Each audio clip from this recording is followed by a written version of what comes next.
31절부터 39절까지 말씀이요. 이제 로마서 8장을 마무리하는 그 결론입니다. 그런데 로마서는 이 전반부라고 할 수 있는 로마서의 전반부가 이 8장까지예요. 9장에서부터는 조금 내용이 이제 조금 바뀝니다. 편지의 내용이 이제 조금 바뀌어요. 바울이 전반부에서는 유대계 그리스도인들에게 복음에 대해서 설득하고 설명하고 결국은 예수님으로 인한 구원, 그리고 오늘 이제 8장을 쭉 하면서 복음에 대해서 계속 중요한 주제들을 집어주다가 마지막에는 이렇게 하나님의 자녀가 된 우리들이 어떤 특권을 누리는지 그것을 설명하고요. 9장에서는 더 구체적으로 더 깊이 이제 복음에 대해서, 그리고 하나님께서 우리에게 주시는 소망에 대해서 이렇게 설명을 합니다. 그래서 로마서는 풍성한 책이지만 자칫 잘못하면 그 풍성함을 놓치고 복음의 겉핥기만을 이렇게 하면서 넘어갈 수 있는 그런 책이에요. 그래서 로마서는 복음에 대한 풍성한 설명이 있는 만큼 복음이라는 것에 대한 이해가 있어야 이 로마서에 기록되어져 있는 것들을 충분히 다 얻어갈 수 있는 거예요. 그러니까 준비되지 않고 로마서를 경험하면, 로마서를 읽으면 로마서는 같은 얘기만을, 당연한 얘기에 같은 얘기를 반복하는 책이에요. 그러나 준비된 복음에 대한 사전 이해가 된 사람이 로마서를 접하면 로마서에 있는 복음의 풍성함을 누릴 수 있죠. 그걸 다 얻을 수 있는데, 그 얻어감은 처음 내가 복음을 알고 복음에 대한 것을 다시 한번 접했을 때와 또 시간이 지나서 하나님의 나라와 복음을 이해하고 또 이 로마서를 보면 로마서의 더 큰 풍성함을 더 크게 누리는 그런 책이에요. 그러니까 함부로 접근하면 겉의 것만 딱 맛보고 가는, 뭐 로마서 읽으니까 같은 얘기를 반복하던데 뭐 이렇게 말씀할 수 있는 그런 책이지만, 준비된 사람, 복음에 대한 이해가 있는 사람이 로마서를 읽으면 복음을 더 깊게 이해할 수 있는 아주 좀 굉장한 그런 책이죠. 모든 책이 그렇지만 로마서는 특별히 바울이 말하는 복음의 교리서예요. 복음은 이것입니다. 구원받은 자는 이렇습니다. 이렇게 딱 설명하는 거거든요. 8장에서 바울은요, 우리가 지금까지 들었던 것처럼 여러 가지 것들을 이야기해요. 그리스도와 함께한 하나님의 자녀, 몸의 구속을 기다리는 소망, 성도를 위한 성령님의 간구, 합력하여 선을 이루시는 하나님, 그리고 예정하신 자, 기쁘신 뜻 안에서 부르신 자를 부르시고 의롭게 하시고 영화롭게 하시는 하나님의 은혜, 이것들을 8장에서만 말한 거예요. 이 귀하고 복된 주제들을. 그리고 나서 31절에 보면 이렇게 말해요. 이제 선택받은 자에 대한 특권이 등장합니다. 하나님의 기뻐하심을 입은 자가 8장 전반부에 있는 것처럼 이런 은혜들을 받습니다. 성령님이 이렇게 하십니다. 그런데 특권이 나와요. 31절부터 그런즉 이 일에 대하여 우리가 무슨 말 하리요? 라고 말하면서 아래에 있는 어떤 일들이 등장합니다. 어떤 일들이 등장하는데 그 일들에 대해서 우리는 이렇다 저렇다 말할 수 없다, 이렇게 말해요. 아래에 등장하는 어떤 말에 대해서 우리는 이렇게 저렇게 말할 필요가 없다. 즉 무엇이냐면, 아래에 일어나는 일에 대해서 우리가 생각하거나 판단해서 결정할 필요가 없다는 거예요. 그 말을 하고 있는 것이 31절부터인데요. 31절 둘째 줄부터 보시면, 만일 하나님이 우리를 위하시면, 우리를 하나님이 위한다는 증거는 30절까지 쭉 이야기한 거예요. 하나님이 우리를 위한다라는 말을 30절까지 했어요. 왜 그러냐? 예수님이 성부 하나님께 기도하셔서 성령 하나님을 보내달라고 기도하셨고, 그 보내달라고 기도하신 보혜사 성령님이 우리를 돕는 자로 우리와 함께 또 우리 안에 거하시면서 하나님의 뜻대로 하나님 앞에 바르게 기도하지 못하는 그 모습, 그것을 탄식하시면서 하나님의 기뻐하신 뜻대로 우리가 바르게 하나님 앞에 기도할 수 있도록 성령님이 중보해 주고 계시는 거예요. 이미 이것은 성자가 우리를 위해서 내가 속히 오리라 그러나 오는 동안 고아와 같이 너희를 내버려 두지 않겠다라고 말씀하셔서 성령님을 요청하셨고 성부는 그 성자의 기도에 응답하셨어요. 그리고 성령은 그 성자의 기도와 성부의 허락에 따라 이 땅에 오셔서 보혜사로 돕는 영으로 계시는 거예요. 그러면 하나님이 우리를 위하신다라는 것의 증거죠. 하나님이 우리를 위하신다는 30절까지 있는 그 일이에요. 그러시면 아래 일에 대해서 우리는 생각하거나 판단해서 결정할 필요가 없다라는 거예요. 왜? 이미 하나님이 우리를 위하신다는 거죠. 이러한 선택받은 자에게 어떠한 일이 일어나느냐? 자기 아들을 아끼지 아니하시고 우리 모든 사람을 위하여 내주신 이가 어찌 그 아들과 함께 모든 것을 우리에게 주시지 아니하겠느냐라고 말해요. 모든 것을 주셨다라고 말하거든요.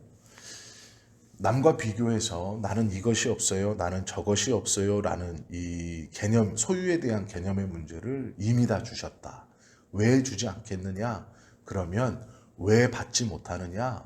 구하지 못하기 때문에, 구하지 않기 때문에 받지 못한다 라고 말씀하세요. 하나님은 준비가 끝났는데 사람이 그것을 온전히 구하거나 온전히 하나님 앞에 받을 그릇이 안 돼 있는 거예요. 내 그릇이 깨끗해야 그것들을 부어주시는데 그렇지 못하기 때문에 하나님이 주시지 않는 게 아니라 우리가 받을 준비가 안 되어 있다라는 거예요. 모든 것을 하나님은 주실 것이다. 누가 능히 하나님께서 택하신 자들을 고발하리요 라고 말해요. 상소한다는 거거든요. 고발은 뭐냐면 이 사람은 이것이 잘못됐습니다. 저 사람이 저걸 가진 것은 불합리합니다. 이것을 해야 이것을 가질 수 있는데 이것을 하지 않았는데 이 사람은 이걸 갖고 있습니다. 이건 이 사람 게 아닙니다. 이게 고발이에요. 법정에서 우리가 가지고 있는 무엇인가 또 내가 누리고 있는 무엇인가가 원래 우리 것이 아니라고 말한다는 거예요. 이게 고발이거든요. 그러면 무엇이 우리를 이렇게 고발하고 대적하고 하나님과 틈을 벌이려고 하느냐, 이거를 먼저 알아야 되는데요. 먼저는 성경에 보시면 육신의 생각이 우리의 대적자로 등장하고 있어요. 육신의 생각. 6장에서부터 쭉 이어져 내려오는 이것들 중에 영의 생각과 육신의 생각을 구별해서 바울이 말하고 있어요. 아주 쉽게 판단하면 하나님 나라의 영광을 위해서 생각하고 판단하고 행동하는 것을 영의 생각이라고 했고, 개인의 만족과 유익을 위해서 판단하고 생각하고 행동하는 것을 육신의 생각이라고 했어요. 이 육신의 생각이 우리를 하나님과의 틈에서 벌리는 거예요. 벌리는데 정확히 말하면 이 육신의 생각이 우리를 하나님의 틈에서 벌리는 게 아니라 육신의 생각을 가지고 있다고 고발하는 것이 우리를 벌리는 거예요. 이 개념을 좀 잘 생각하셔야 돼요. 육신의 생각이 우리 안에 있다고 해서 그 육신의 생각이 나와 하나님 사이를 벌리는 게 아니에요. 내가 그 육신의 생각을 가지고 있다고 고발하는 거예요, 누군가가. 이해가 돼요? 이걸 이해를 하셔야 돼요. 육신의 생각을 내가 가지고 있어요. 즉 나의 어떠함이 나의 개인의 유익을 위해서 하는 모든 행동이라는 것을 내가 가지고 있다. 이 가지고 있는 것이 하나님과 나 사이를 벌리는 게 아니라는 거예요. 왜 그러느냐? 하나님은 내가 이 생각을 가지고 있다는 것을 이미 알고 계세요. 그리고 이 육신의 생각으로 말미암아 영의 생각과 비교가 되잖아요.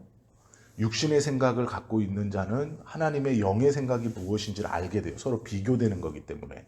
그래서 성령께서 이 생각 안에 옳은 것을 할 수 있도록 이 생각을 비교케 하시고 이것을 점점 더 선택하게 하시고 이것을 행할 수 있는 은혜와 힘을 주시면서 우리로 거룩하게 하시고 성결하게 하시는 거예요.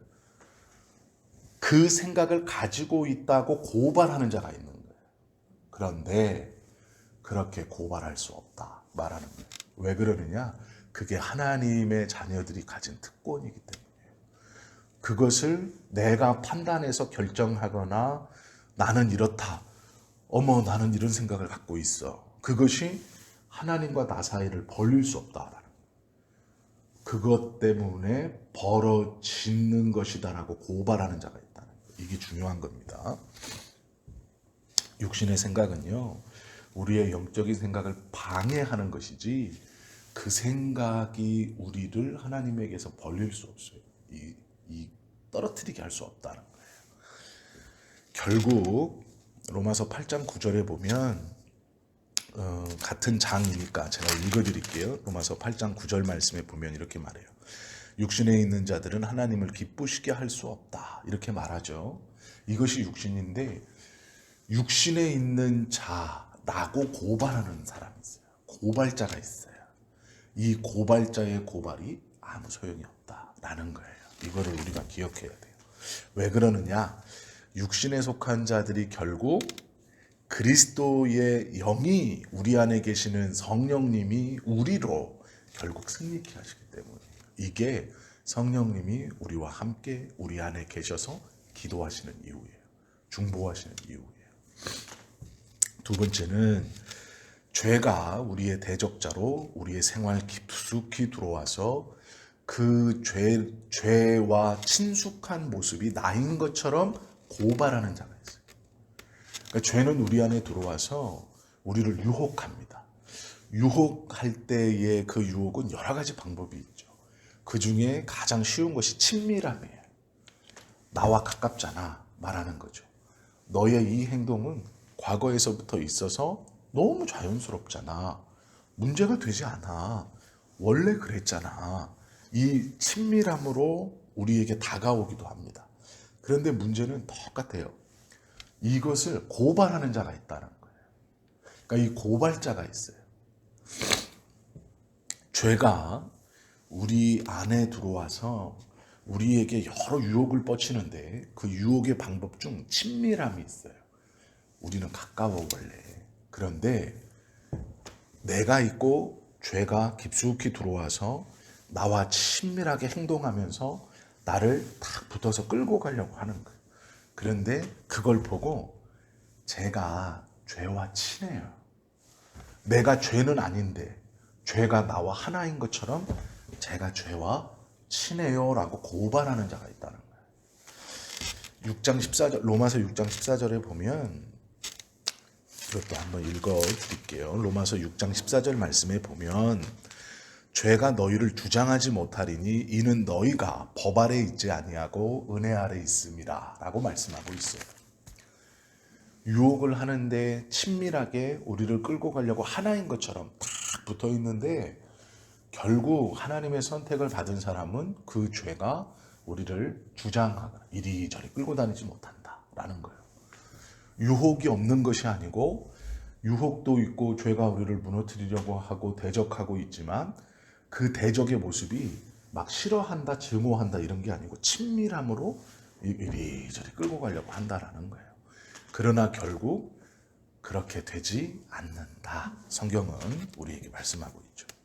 또 앞에서 보신 것처럼 율법의 의, 복음을 받아들인 사람도 이것을 꼭 지켜야지라고 하는 어떤 도덕적 커트라인이 있어요. 그 도덕적 커트라인이 어느새 우리에게 율법으로 다가와서 내가 그것에 도달하지 못하거나 그것이 살짝 내려가는 그러한 삶의 모습이 보이면 스스로 그것에 대한 자책감에 빠져드는 거예요. 그래서 나는 멀었어. 나는 왜 이러지? 내가 이러고도 뭐 이런 직분을 받을 수 있나? 나는 아직까지도 이런가? 왜 이렇게 그렇게 해서 죄책감을 통해서 쫙 자기를 끌어내려요. 하나님의 백성, 하나님의 자녀라는 자존감을 한없이 떨어뜨립니다. 이것이 율법이 우리 속에서 정죄하기 시작하기 때문이에요. 율법은 하나님이 선택한 하나님의 자녀들이 기쁘게 즐거움으로 순종하는 하나님의 말씀이에요. 중요한 말씀이거든요. 그것을 지키면서 순종하면서 기뻐야 되는 거예요. 왜요? 나를 사랑하시는 하나님에 대한 그 말씀들을 내가 기쁘게 지켜가고 지켰을 때에 기쁨을 느끼고 감사를 느껴야 되는 것인데, 이게 반대로 올무가 돼서 커다란 짐덩어리처럼 있는 거예요.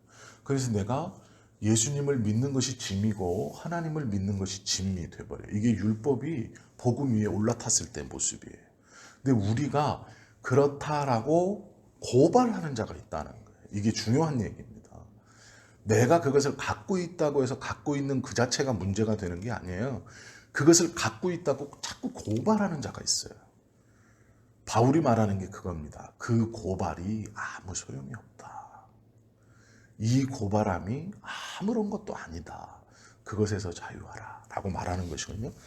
자유하다 라고 말하는 거예요.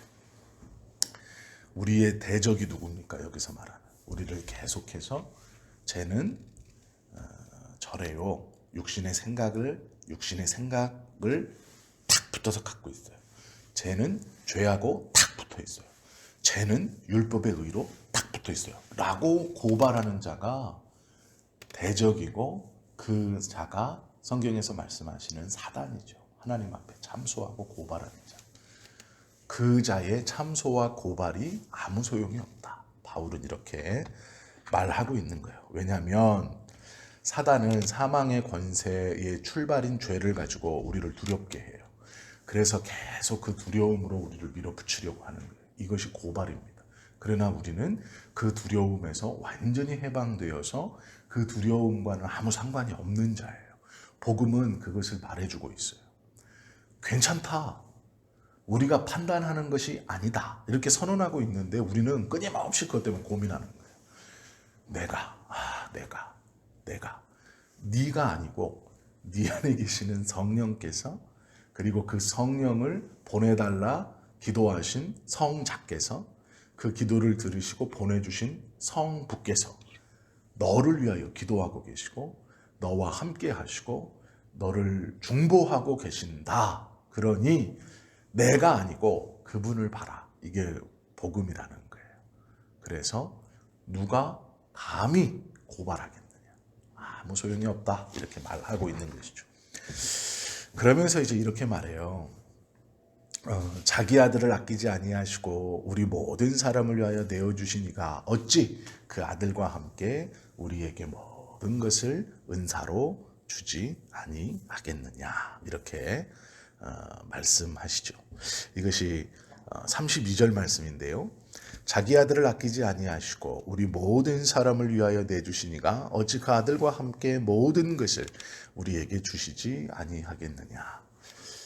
예전 성경의 그 번역을 어떻게 했냐면, 지금 우리가 보는 건 개역 개정판 성경이고요. 개역 현대어 성경은 어떻게 되어 있냐면 이걸 은사라고 말했어요. 은사. 무엇이냐면 보편적인 모든 이렇게 여러 가지 것들이 있는데 그것들을 어떤 이에게는 이것으로 주시고 어떤 이에게는 저것으로 주시고 이렇게 해석을 했는데, 그때 그렇게 번역했거든요. 그런데 이 성경을 다시 개역 개정하면서 이 뜻에 대한 원어에 더 가까운 뜻으로 번역하면서 내어놓은 것이, 그건 은사가 아니다. 모든 이에게 주시는 것이다. 이렇게 말한 거예요.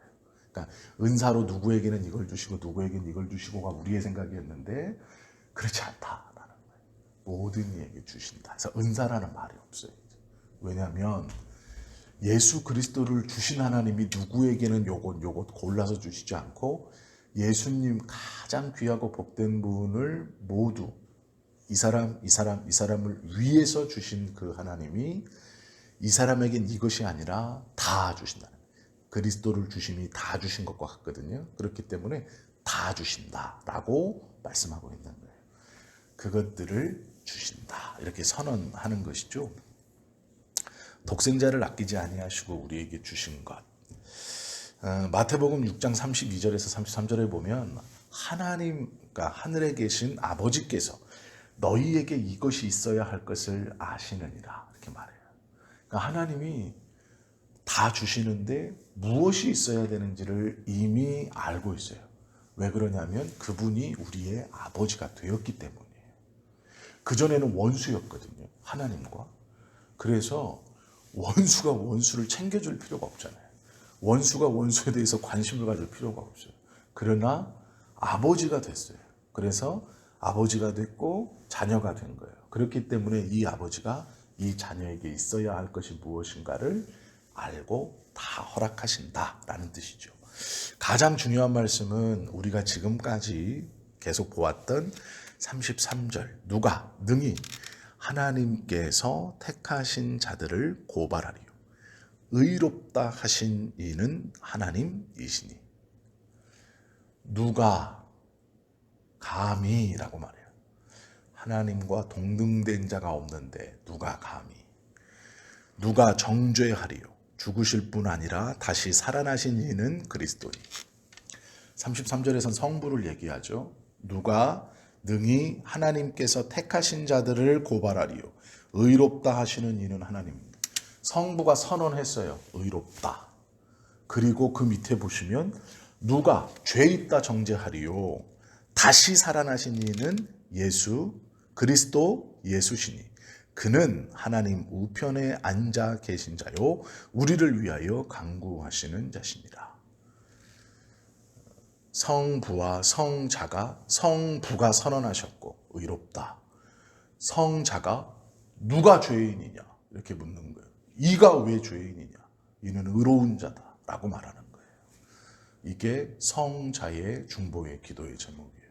의롭다. 그러니까 스스로 내가 죄와 이렇게 율법과 이렇게 이 육신의 이것과 이렇습니다 라고 내가 내 스스로 정죄하는 것은 신앙에 있어서 뭐 아예 뭐 필요 없는 모습은 아닐지도 몰라요. 그것을 가지고 겸손할 수 있으면 좋은 선한 도구가 될 수 있지만 그것이 나의 신앙을 정죄하고 그것이 나의 의로움과 하나님 앞에의 자녀됨으로 선언됨에 대해서 죄인이라는 것에 대해서 나를 끌고 가지 못한다. 바울이 그렇게 선언하는 거예요. 그러면 이 선언, 이 놀라운 것을 누가 받느냐? 선택받은 자의 특권이에요. 이것이. 그러면 이 귀한 것을 어떻게 우리는 그냥 받습니까? 염치가 있지. 누가 그냥 받았대요? 그냥 받은 게 아니에요. 하나님이 창세전에 선택하셨고 예수님께서 그 값을 치르신 거예요. 그렇기 때문에 우리는 그냥 받은 게 아니에요. 값을 치러 주셨고 그걸 알므로 그분을 사랑하는 거죠. 그분을 끊임없이 사랑하고 기뻐하는 것이 우리의 값이에요. 그래서 그분을 잘 사랑하는 것, 그분의 말씀을 신실하게 따르고 믿는 것. 믿는 말씀이 뭐라고 그러냐면 여기 선언하고 있어요. 의롭다 하신 분이 성부이고 죄 없다 하신 분이 성자인데 누가 감히 고발하느냐. 그럴 수 없다라고 선언하세요. 그러니까 그런 마음이 있다면 그렇지 않다라고 말씀하시는 것이 복음이다. 성부와 성자와 성령의 계속해서 우리를 위하여 지금도 행해 주시는 귀한 사역이다라는 거예요. 그러기에 자신할 수 있는 이것이 복음의 놀라움이에요. 우리는 이것을 받았기 때문에 정죄감에 휩싸일 필요가 없어요. 우리는 그래서 말씀 안에 자유롭고 진리를 알지니 진리가 너희를 자유케 하리라 라는 말씀이 우리 안에 이루어질 수 있는 것이죠. 33절에 보시면 누가 능히 하나님의 택하신 자들을 고발하냐라고 말하는 이것에 그 누군가의 정체는 분명히 알고 있어야 돼요. 요 누군가의 정체. 우리는 다 알죠. 요 누군가가 누군가. 근데 그 누군가의 힘은 그렇게 크지 않아요. 이제 그것을 무서워할 필요는 없어요. 그리스도인의 특권은 이처럼 놀라운 것이죠. 성령이 지금 우리와 함께 우리 안에서 우리의 연약함을 탄식하시며 기도하고 계시고 성자가 하나님의 보좌 우편에서 우리의 죄 없음, 의로움을 위해서 중보하고 계시고 성부는 그 성자의 기도와 성령의 간구를 듣고 허락하고 계신 거예요. 허락하고 계신 거예요. 계속해서 허락. 의롭습니다. 맞다. 네가 옳다. 이가 하나님 앞에 온전해져야 됩니다. 옳다, 네가 맞다 라고 하신다는 거예요. 그래서 우리의 의로움이 유지가 되는 거예요. 그래서 복음은 한 번 받는 게 아니라 계속해서 진행형으로 성부와 성자와 성령의 계속적인 사역인 거예요. 그래서 이 복음은 현재 진행형이고 미래에도 일어날 일이고 과거에도 일어났던 일이에요. 계속 그 일이 우리 안에 우리를 위해서 계속 돌아가는 거예요. 그렇기 때문에 이것은 날마다 새로운 것이고 날마다 우리에게 은혜로 다가올 수 있는 거예요. 왜냐하면 이 중보와 즉 이 요청과 이 탄원이 허락되어지지 않음이 없이 매일 허락되어진다는 거예요. 네가 옳다, 너의 말이 맞다 라고 계속 우리를 위해서 이는 의롭다, 너의 말이 맞다, 너의 기도가 맞다, 너의 탄식과 중보가 옳다 라고 거룩하다, 깨끗하다, 의롭다라는 것이 계속 돌아가는 거예요. 이것이 일하심이에요. 시편 기자가 고백하는 것처럼 아침마다 새롭고 더욱 새롭다라고 고백하는 거예요. 이 복음의 일하심이 이렇다라는 것이죠. 이것이 우리에게 주신 특권이에요. 우리는 이러한 은혜와 이러한 특권을 갖고 있기 때문에 그분을 더욱더 기뻐하고 그분에 대해서 더욱더 친밀하게 다가갈 수 있고 그 하나님의 뜻을 알미 기뻐지는 것이고 복음에 대한 이해를 할수록 우리가 어떠한 자인지를 알아서 죄를 무서워하지 않는 게 아니라 그 정체를 알고 그것을 그 유혹을 이기고 넘어갈 수 있는 사람이 되는 것이죠. 그래서 막연하게 친밀함이나 친숙함 또 때론 여러 유혹으로 다가오는 이것들의 정체들을 아는 거죠. 그러기에 담대하게 선언하고 이겨낼 수 있다라는 이것이 그리스도인의 특권이에요. 그것을 말하는 것이 31절부터 먼저는 34절까지의 말씀이고 바울이 로마서 8장을 마무리하면서 우리에게 말씀해 주시는 복음이라는 것이죠. 이것을 이해하고 이 은혜 안에서 하나님 사랑합니다. 오늘도 이 복음의 은혜가 참 놀랍습니다. 매일매일 허락해 주시는 하나님의 일하심이 나에게 매일 새롭게 다가와 연약하고 조금 무너지고 뒤로 물러나는 삶 속에서 매일매일 새롭게 허락되시는 하나님의 그 의롭다 하심, 죄 없다 하심이 내 안에 매일매일 되새겨져 이 복음이 매일 새롭고 이 은혜가 매일 놀랍고 날마다 감격하는 그러한 신앙으로 살게 해 주십시오 라고 기도하면 너무 좋을 것이요. 이것이 우리들이 가지고 있는 구원받은 자의 놀라운 은혜이고 특권입니다. 이걸 기억하면 우리를 올가매는 정죄감에서 자유로움이 무엇인가를 알 수 있어요. 복음의 이해가 없으면 이 놀라운 것을 알지 못해요. 단순히 복음하면 예수님이 날 위해서 십자가에 달려 돌아가셨잖아. 이렇게만 생각해요. 그러니까 이것도 참 놀라운 말씀인데 이것 안에 있는 귀한 은혜들을 배우고 익히지 않으면 알 수 없어요. 그래서 복음의 신비는 알 사람이 없도다라고 말하는 거예요. 우리가 이렇게 이걸 나누고 익히지 않으면 이 놀라운 가운데 살아가는 저와 여러분 되시기를 예수님의 이름으로 축원합니다. 기도드립니다.